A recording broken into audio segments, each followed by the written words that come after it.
Hello Spurs fans, welcome back to the channel with me, Kieran, talking all things Tottenham Hotspur. If you haven't done so already and you're a regular viewer of this channel, please hit the subscribe button. Feel free to support it with a thumbs up, and you can even turn on the bell notifications so you get notified when the next video goes live. So today we're going to be talking about our upcoming home game against Manchester United, which is a 4:30 kickoff, and it's our first home game in a month. Yeah, you heard me right, first one in a month. We've had a difficult run of games, some very disappointing results in that time. So hopefully we can get back home and kick on, because our home form has actually been pretty good in recent times. Going to structure this video a little bit differently today. We're going to talk through the press conferences first, move on to a little bit about Harry Kane that has come out. It kind of came out yesterday, but Sky Sports have reported on it literally before I started filming this video. So we'll have a brief discussion about that. Then we'll move on to the team news for both teams, a few little stats, and talk about the Premier League table, where we're at, where others are at, and what we need to do. So if we jump straight into Jose's press conference, there would have been a lot of you out there that would have been expecting questions to be asked about Toby Alderweireld and the fact that he was excluded from the squad in the Newcastle game. Obviously, Aurier and Bergwijn were as well. But there was photos of Toby in training. And those questions didn't actually come in this press conference. They actually came later for the written section. He was asked straight away about injuries, which they always are asked. It's normally the first question. Doherty and Davies, he said, are still out, but they're making progress. He was asked about Manchester United's run at the moment, and we'll talk about that in a bit. They're on a 22-game unbeaten streak away from home, and that's pretty incredible. But, you know, he said stats don't really matter, points are won on the grass. That's completely true. But we're in a bit of poor form at the moment, so them on an unbeaten run as well, away from home. But our home form is good. We will talk about that as well. So he also said that, you know, we've had a week to prepare for this game. And he put it in a way that was kind of a dig, because he said, for the wrong reasons, we've had a week to prepare. Now, that's because we're not in the Europa League, and had we been, we would have had a game this week. But we didn't, so a week to prepare. Time for a player like Sonny, who's just come back from an injury, to have a week to rebuild his fitness, like his sharpness. We saw that he came on at half-time against Newcastle, didn't really have any kind of impact that we hoped for. And as I said in my previous video, I'd have preferred that he'd have come on later in the game rather than half-time, and maybe someone a bit fresher like Eric Lamela had to come on at half-time. Didn't happen. He wasn't very impactful, but hopefully he's had time to catch up, get into gear with everybody else, and he'll be ready for this game, because you will expect now he should start the game. Before Jose answered his next question, he looked pretty distracted and was looking at his phone, and I'm assuming that was the breaking news that had come through about Prince Phillip and the fact that he has passed away. So he stopped the interview, apologised, and said that he just wanted to say his condolences to the royal family before he answered the question. So he then went on to answer it, and it was about the 6-1 victory that we had against them, and would that play a part in his team talk and maybe Ole Gunnar Solskjaer's team talk. And he said, for us, not really. And I think, like we all know, there's pretty much a freak result. I mean, we did dominate them on the day. There were circumstances that obviously led to that. But he's kind of right. It doesn't really... It's not a result you expect from Tottenham and Man United. Over the years, we've kind of bridged our gap to them, and they've bridged their gap to us in the sense that, you know, since Alex Ferguson has left, it's taken them a while to get back to where they are now under Solskjaer. So they kind of declined. We've been on a progression, and we've kind of met somewhere in the middle there. So it's been a lot closer between us in recent years. You know, you see a lot of maybe 1-goal margins, or there's been quite a few draws between us. So he said, you know, it's not really important for him. Won't take that into account. He was then asked about social media. There's a few teams and individuals like Thierry Henry, they're boycotting social media for a period of time because of, you know, the discrimination, the racism, the hate speech and stuff that's going on there. He was asked if Tottenham are going to pull away from it and boycott it for a bit. Now, the answer he gave was fairly sensible. Obviously, it's not going to be his decision. He's the manager of the football players. He's not the manager of the club. So that will be discussions between Daniel Levy. I'm sure the financial guys will get involved, the rest of the board. And although it'd be great to see him come off for a little bit, you've got to remember that there's a lot of financials involved in the social media. So with their YouTube channel, the adverts obviously go onto it. They earn money from the adverts. They earn money from the sponsors. And so long as they're not appearing whilst they're not on social media, they will have to reimburse these companies that have given them money for the advertising. The same as with TV money and stuff that we would have to give back because of this pandemic where games haven't been showed. So although from a perspective of it would be brilliant for all these clubs to stand together and just boycott for a bit, because of the economic crisis that the pandemic has caused, it's going to be a very, very tough call as to whether they do it or not, because they haven't had the gate receipts from us coming into the stadiums. They've lost a lot of money. So I have a feeling a club like Tottenham may not do it, because a week's money of not being on social media is a lot of money. We are on a lot of things. So I can't see it happening, but it is discussions that they are having. Jose did obviously lead on to the Davinson Sanchez issue with the racist emojis that he was faced with. And he was saying, it's such a sadness. He was talking about the fact that Davinson is such a lovely guy, and what we expect, that everyone's behind him and that they all give him their full support. Now, Jose was trying to hurry this interview up, which kind of annoyed me a little bit. Why would they schedule a press interview not long before Jose had to be somewhere? So the whole joking about bit behind it was the fact that he's got a game to get to. What game? So it turns out there was some kind of staff match or something like that. Jose said he's been in the gym for a couple of weeks getting fit for it. There was a joke from the reporter asking the question about will he be going in goal, because he's been in goal before in one of these games. He said no, he's been working in the gym, he's fit, and he's going to be out on pitch.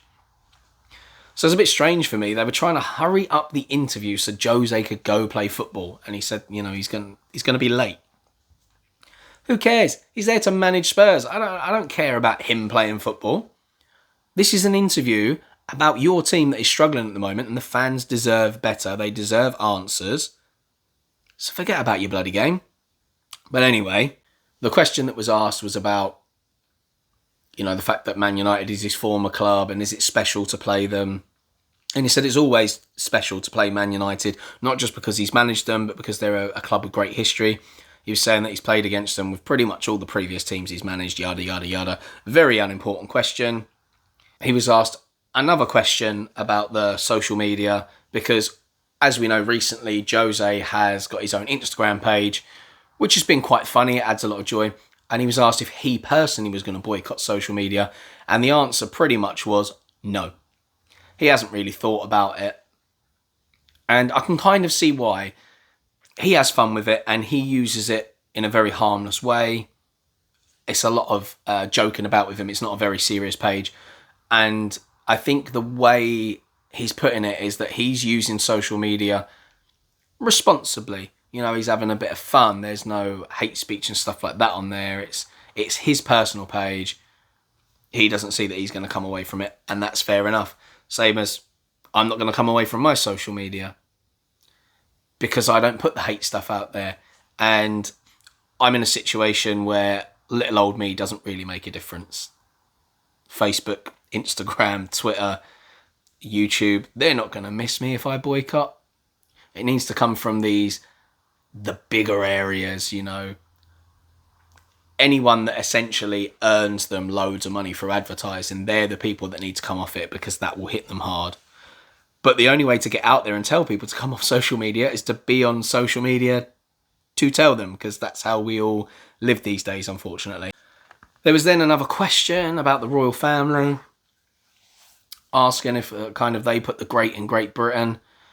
Look, I understand that there's been a tragedy go on within the royal family, but let's not forget that many, many, many, many, many people have died during this time. He was 99 years old, very old. I don't feel that a press conference about a Premier League match against Man United should be turned into questions about that. If they want to talk about that, they can do a separate interview because, as Jose said, he was rushing to get to a game. So don't fill it up with questions about that. But for some reason, the questions that were asked all seem to be very tame, to not provoke any kind of reaction from Jose. So I do wonder if before they'd entered this press conference, they were told there were certain things they weren't allowed to ask. But he basically led on to say that, we're ready, we want to win the match. Man United's unbeaten run doesn't affect us and doesn't stop us thinking we can win. Now, that was pretty much that. When we went on to the written section, however, this is where we saw that defensive Jose come back out because he was asked about Toby Alderweireld. And this is where he kind of shirked his responsibility as the manager to give us fans a bit of clarity about what's going on. He got very defensive and essentially said he doesn't want to play the game because the reporters have been playing the game all week, writing stuff as if they actually know the answers and whatnot. So it was just Jose's way of not having to answer the question, which I think is really poor. Us as fans deserve to know what's going on with these players. He said he couldn't play because he didn't make it in time for the injections, but then was photoed in training.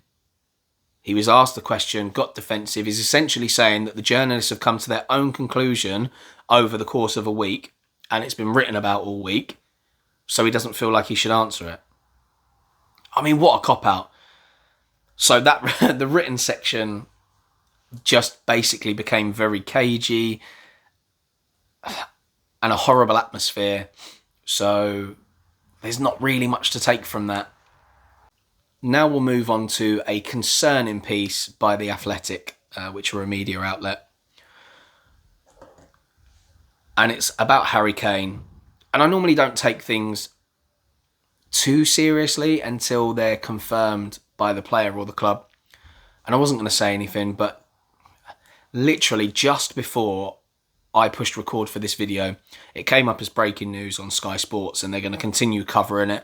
Harry Kane apparently has said that if we fail to finish in the top 4 this season, he will be asking to leave. I can't blame him, to be honest, if that is the case. Obviously, at the moment, it's just speculation. But there have also been reports that he's been speaking with his friends and said that pretty much Tottenham don't match his ambitions. And they're further away from winning something now than they were when he signed his contract extension in 2018. Now, he is contracted to the club till 2024. Daniel Levy's not stupid. And chances are there will probably be a 1-year extension option on that contract. He puts that in with pretty much everyone. We exercise it with a lot of people. We did that with Danny Rose. We've done it with Cameron Carter-Vickers. Essentially, so we can have them for the extra year, which gives us a chance to increase the price if we do want to sell them. We don't get into that situation with Christian Eriksen where the contract completely winds down. We can add on that extra year, activate it, and then we've got another chance to make some money. But you can't really blame Harry.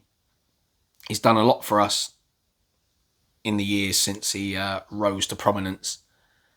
And if the club's not going to match the ambition, we can't, as fans, expect him to keep staying in a team that's underachieving.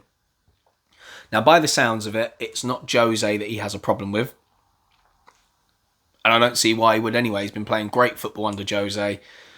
He's completely developed his game. He plays a lot deeper. His passing has become impeccable. His understanding of the game is ridiculous. He can defend, he can attack. So I think Jose's been a good thing for him. I think it's the ambition of the board. The problem with a club like Tottenham, we are so concerned about our purse strings and turning over profit year to year. Now, sometimes you have to spend money to make money. Obviously, we've got the new stadium, which cost a hell of a lot. But the fact is, you need to invest in the squad to keep up with Manchester United, Man City, Chelsea, Liverpool. And it's just not happening. So I can kind of understand where he's coming from. As sad as it would be if he would leave, I think we may have to accept at some point that's going to happen. And as I said, I still don't think it's going to be this summer because no one's going to pay the money that we're going to ask. And where would he go? I feel he'd want to stay in the Premier League, but that may not be an option because of the way Daniel Levy is. He's not going to want to come up against him. So it's a very tricky situation. He's not going to decide anything until after the Euros, understandably. But hey-ho, it is what it is. So we shall move on to the team news now. As I said, with Spurs, from the press conference, we know that Doherty, with his muscular injury, that he got on international duty, and Davies with the ankle injury that he sustained against Zagreb and then worsened it in the Aston Villa game. They are both still out. For Manchester United, Solskjaer has said that he hopes that Rashford and Shaw will be back, but they are without Martial, Phil Jones and Bailey, who has COVID. And Solskjaer wouldn't be drawn on whether De Gea or Henderson would start in goal. Obviously, Henderson has got the nod recently. De Gea did start for Spain during the international break, so he wouldn't be drawn on that. But it doesn't really make a difference to me which one starts in goal. So that's your team news. So if we talk a few little statistics and stuff, if we beat Manchester United, it will be our first league double over them since the 89-90 season where Terry Venables was in charge. Well, there you go.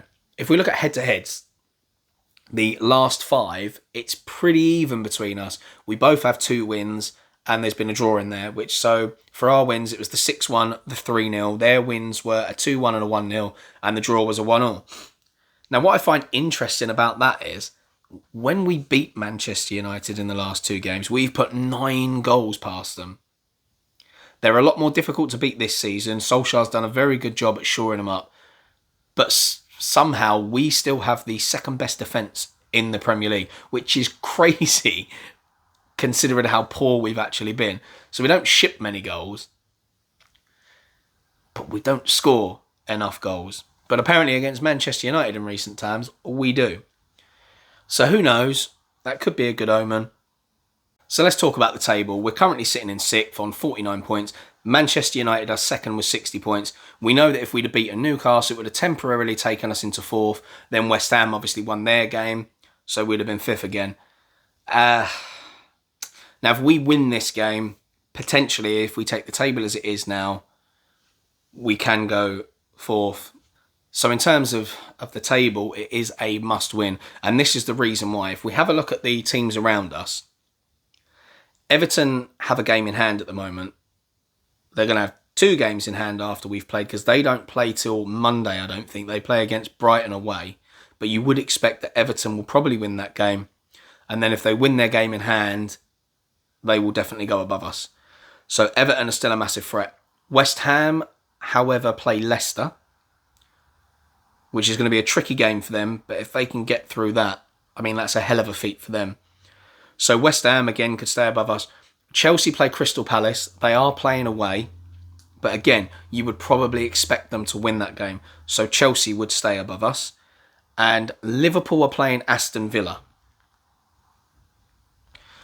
Liverpool at the moment are obviously having a torrid season, mainly due to injuries and nothing more. They are still a top-class team.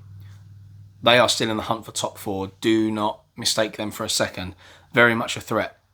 So the teams around us all have winnable games. From that, us and West Ham have the toughest games. So as you can see, this is a must-win. And on top of that, we then play Everton after Manchester United. So to pick up the win against Man United could give us the push and the confidence to go on and then beat Everton and really start putting pressure on the teams around us to stake a place in that top 4. Although at the moment it seems like a tough task to beat Manchester United, even though we're playing at home, the thing that we've got on our side is that we're unbeaten in our last 5 at home in the Premier League and unbeaten at home in the last 7 overall. The only problem is when you then look at the teams that we've beaten, it doesn't fill you with massive confidence. Brighton, West Brom, Burnley, Crystal Palace, West Ham, which is the one we can take something from because they've been excellent so far this season. But they are teams you would expect us to beat anyway. And then the other 2 added on for the 7 isn't much better either. It's at Wolfsberger and Zagreb. So 7 unbeaten, great. The opposition, not particularly tough. So, I mean, I don't know where we're at. It's going to be a tough one. I'm not expecting a win, but at the same time, I'm not expecting to lose. Chances are it's going to be a draw, which we know at the moment is not good enough for us. In terms of lineup, I mean, I have no idea anymore what is going on. I don't even want to do a predicted lineup because there's so much unrest in the squad over Jose's recent comments. The Toby Alderweireld situation. He's been chopping and changing, like Dyer's been left on the bench for God knows how long. Winks and Sissoko just don't really get used at all. I can't remember the last time we saw them starting like a Premier League game. Obviously, Lo Celso's now back in the squad. Sonny's now back from injury. Vinicius has started the last 2 games in the Premier League. It is just so hard to call what kind of lineup he's going to go with. So it's going to be an absolute surprise tomorrow as to what we're going to get. But let me know your score predictions below. Do you think we're going to finish in the top 4? Is there reason to be optimistic, Spurs fans? I don't know. But the Premier League this season has been very unpredictable. So it wouldn't surprise me if we turn it around and get a win and put a run of games together. But then at the same time, it wouldn't surprise me if we completely capitulate under the pressure. Crazy, crazy season. We definitely get through the ringer, don't we?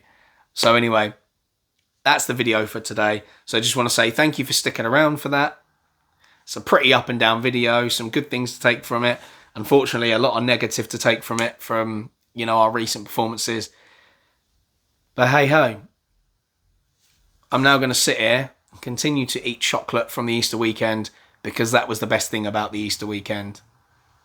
And I've still got a hell of a lot of chocolate to get through, so I'm going to crack on with that. Don't forget to subscribe to the channel. Smash it with a thumbs up if you want, and you can turn on the bell notifications too. But as always, stay safe and come on, you Spurs.